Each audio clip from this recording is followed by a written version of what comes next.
faster than a speeding bullet, more powerful than a locomotive, able to leap tall buildings at a single bound. Look, up in the sky. It's a bird. It's a plane. It's Superman. Yes, it's Superman, strange visitor from another world, who came to Earth with powers and abilities far beyond those of mortal men. Superman, who can change the course of mighty rivers, bend steel in his bare hands, and who, disguised as Clark Kent, mild-mannered reporter for a great metropolitan newspaper, fights a never-ending battle for truth, justice, and the American way. But before we join Superman, here is an important message. Fellas and girls, don't ever get the idea there's nothing you can do to help win this war. Just because you can't join the Army or Navy doesn't mean that you can't be part of this big fight to preserve the American way of life. No, sir, not at all.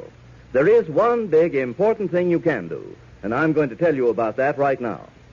You see, aside from the fact that we can't all be soldiers, sailors, or Marines because we're too young or too old or something, it's necessary for a good many of us to stay right here where we are. As a matter of fact, Uncle Sam says that for every man in the armed forces, there must be 11 people back home to keep them well supplied and to see that everything runs smoothly. It's sort of like a civilian army that cooperates with the armed forces to help win the war. And that's where you come in, you and I, for we're all members of this civilian army. And the best way we can help our boys at the front is to buy war-saving stamps and bonds and buy them regularly. How does that help? Well, let me tell you.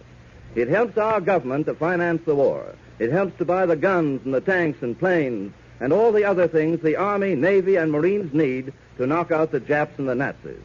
For instance, every time you buy a 10-cent war-saving stamp, your dime will pay for 5 bullets.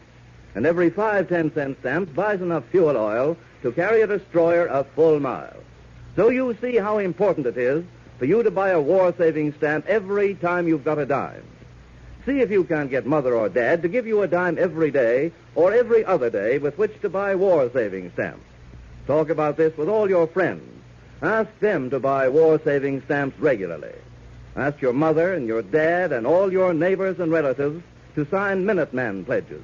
Do all you can to build up the sale of war-saving stamps and bonds. And that's what you can do to help win this war. And now, the adventures of Superman. Clark Kent and his companions in adventure, editor Perry White, Lois Lane, and Jimmy Olsen, are now at a hunting lodge in the vast wilderness of the Hudson Bay region of northern Canada, attempting to solve the mystery of the Headless Indian, an apparition that has slowly been driving Sebastian Beauvais, owner of the lodge, out of his mind. Kent knows that Niles Graham, who is also staying at the lodge, is none other than the Laugher, a sinister character who, for some strange reason, has vowed to do away with Perry White and his friends. Matters are now in a very crucial state. Kent, as Superman, is on his way to an outpost of the Royal Canadian Mounted Police at Lake Minto, carrying Editor White, who is desperately injured in a fight with a grizzly bear and needs immediate medical attention. In the meantime, the Laugher has been pretending to teach Lois how to use a rifle. As our last episode ended, he had persuaded the girl reporter to stand in one spot while he disappeared into the woods. Some 50 yards away, he stopped, raised his rifle to his shoulder, and took careful aim at the unsuspecting girl. The situation is tense. What can possibly save Lois? Listen.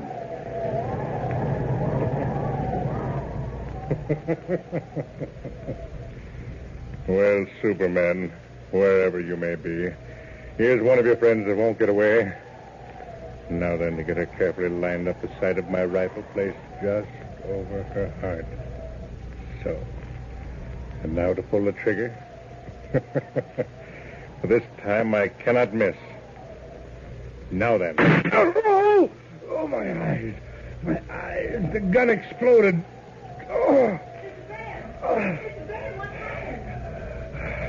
This way, Miss Lane. Over here. I'm coming. Mr. Graham. Help me. Help me. Mr. Graham. Your face. The rifle exploded in my face. Get me to the lodge. How, Mr. Graham? I can't carry you. You've got to help me. You've got to. I've got to get back to the lodge. See if you can get to your feet. I can't possibly lift you alone. I can try. That's it. There, I'll try to support you as much as I can, but you'll have to walk by yourself. I can't see. I can't see. I'll lead you. So long as you keep on your feet, we're all right. Do you think you can reach the lodge? I must reach the lodge. I won't leave you. We better hurry. It's beginning to snow. Snow? Yes, you're right. It'll turn to a blizzard in no time. You may lose the trail. Let us go. Hurry. Hurry. Lois and the Laffer struggle on through the forest. Hours later, frozen with cold, blinded by a raging blizzard, the Laffer stumbles and falls to his knees in the snow. I can't go any further. We must stop here, Miss Lane. All right. All right. Miss Lane, Yes. you're lost. No, I'm not. Oh, come, admit it, admit it. Yes, I am. I've tried to keep it from you. You were right. This is a blizzard I can't see 10 feet ahead of me. I'm afraid I've lost the trail. I think I lost it hours ago. I've just been walking in the... Stop laughing like that. I'm sorry. I'm in pain. You must know that. You've got to pull yourself together if we're ever going to reach the lodge. Yes. I can. I will. It's getting dark. It's almost twilight. Keep going. Keep going. The lodge may be... Oh, get up. Please, Mr. Graham, won't you please get up? We've got to go on. We've just got to.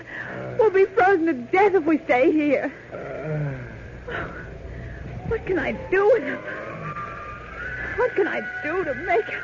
You've got to get to your feet. We've got to keep going. We may reach the lodge any minute now. It's dark, isn't it? It's night now, isn't it? Yes, but I've just been moving forward anyhow. I think I'm going in the right direction. No, you're not. You're lost, Miss Lane. We're both lost. We haven't a chance. Oh, don't say that. I've got to get you back to the lodge. I can't let you die. I've got to get you back. You're too nice a person, Mr. Graham. You're too fine. It wasn't your fault that the gun exploded. Why are you laughing that way? Why do you always laugh? I'm known as the Laugher. The Laugher. That's a strange name. I'm known as that because I'll always find something to laugh at. I shall even laugh at my own death. You talk so strangely. Strangely? Your friend Superman would understand. Superman? What's he got to do with it? Listen to me. What do you think I was aiming at when the rifle exploded in my face? I don't know. You probably saw an animal. Yes, I saw an animal. A human animal. You. It's me. I don't understand. I was going to kill you, Miss Lane. But the bullet exploded in the rifle chamber. You're going to kill me? Yes. I didn't want you and your friends to come to Sebastian Beauvais' lodge. It was important to keep you away. When, thanks to Superman, you succeeded. I tried to do away with Terry White. And failed. And failed because of Superman again. I tried to kill you this morning. It's horrible. I thought you were... You thought I was a nice person. A fine person. Well, now you know I'm not. For what you were doesn't matter. You're a human being, and I've got to save you if I can. I'm not concerned about myself. I'm worried about you. Me? Don't you understand? I can't go any further. You'll have to go on by yourself. You'll be alone. Alone in the middle of a forest. In a raging blizzard. Well, what of it? I'll make the lodge somehow. I will make it, you hear? I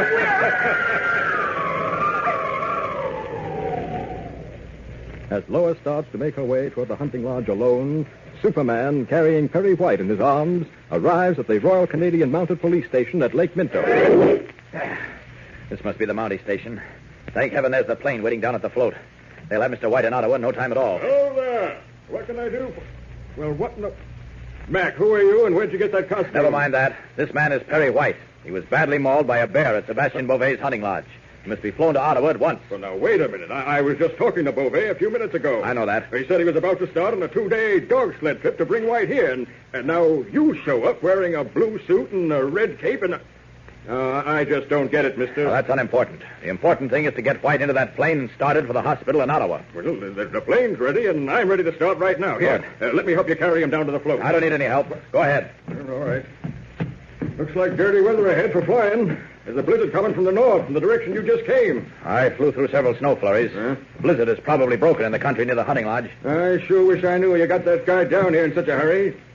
Listen, if you could get him here so quick, why don't you take him on to Ottawa? Because I've got to get back to Beauvais' hunting lodge as quickly as I can. Things may be happening up there that'll need my help. Yeah, what things? Never mind, please. Let's get White into that plane. Okay. I'll get up into the plane myself, and you can hand him up. Never mind that. I'll just leap up into the plane with him myself. Well, you've got to climb up. You can't step up. That door's a good 6 feet off the ground. Well, that's hardly a step for Superman. You leaped right into the air. You're standing in the doorway of the plane. That's right. Come on, get up here yourself and get the plane started. Okay, but I must be going out of my mind. This just doesn't make sense. All right. Is White comfortable? He'll be all right. Get started. I'll wait till you do. All right. Okay, I'll leave you now. I have other work to do. You want to reach Ottawa before the storm catches up with you? Don't worry. I'll get White there, okay? Good luck. Now to get back to the hunting lodge. I've got a feeling something is wrong. But what it can be, I don't know. Up, and away! Taking off from the Mountie station, Superman wings his way back toward the hunting lodge, a vague feeling of unrest telling him something is wrong. Will he arrive in time to save Lois? Be sure to listen tomorrow, for it may bring us the solution to the mystery of the Headless Indian. And listen every day, Monday through Friday, same time, same station. Tune in and follow the adventures of Superman. Did you ever stop to think why American machine gun crews make such good scores in their battles against the Japs and the Nazis? Their teamwork, their super marksmanship, comes from practice. Practice every day until they can hit the bullseye practically every time. But that much practice eats up an awful lot of bullets. And that's just where you come in. You buy bullets for machine gunners every time you buy war stamps. 5 bullets for every 10-cent stamp. So get behind your team by buying stamps just as often as you can. Can you think of anything more exciting to buy for your dime than 5 .45 caliber bullets? 5 bullets for American soldiers to use in protecting your home from the Japs or the Nazis. So get going. Get your stamps today and every day. Faster than a speeding bullet. More powerful than a locomotive. Able to leap tall buildings at a single bound. Look! Up in the sky! It's a bird! It's a plane! It's Superman!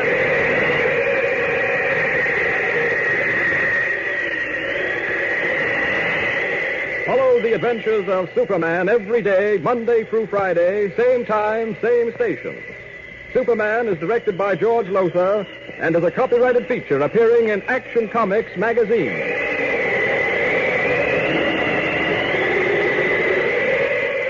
This is Mutual.